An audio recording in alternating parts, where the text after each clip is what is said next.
Hey guys, it's Lindsay from Empower Movement Physical Therapy. So just wanted to give a quick little introduction about some questions that we get asked a lot in the clinic. So one of the most common questions we see from people is they ask, what's the difference between dry needling and acupuncture? It's the same needles, right? So it's true.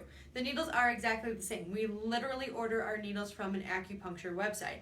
However, what we do with the needles is a little bit different. So in acupuncture, what they're doing is inserting needles into areas of your body where they believe that your body's energy flow, or chi, has areas of stagnation or isn't flowing correctly. So they put the needles in to change that energy flow.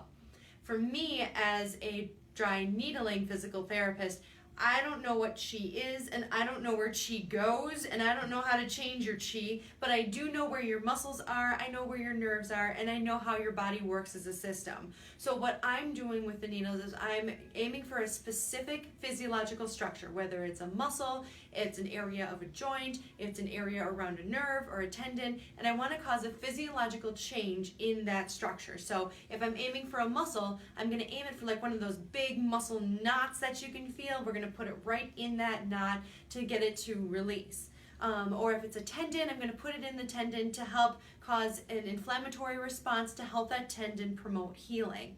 So one of the things that people otherwise ask with the needles is, does it hurt? Well, the short answer is no. The long answer is, well, kind of, maybe, sort of, it depends. So what hurts with needling is the gauge of the needle, or the thickness of the needle. So if you've ever had a flu shot, you've had a needle that's 100 times bigger than the ones that we're using. Our needles are the thickness of about a human hair, if you can see that.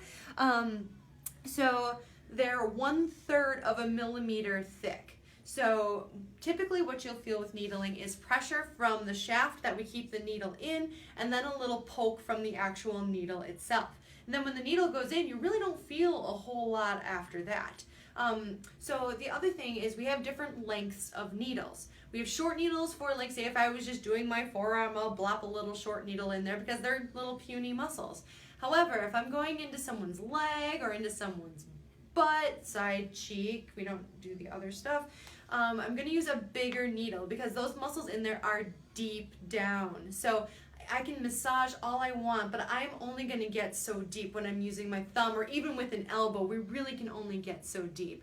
When I use a longer needle, I know I'm getting all the way into the muscle I'm specifically aiming for. But the good thing is, with those big, longer needles versus these little short needles, they feel exactly the same. And ultimately, at the end, you start feeling better.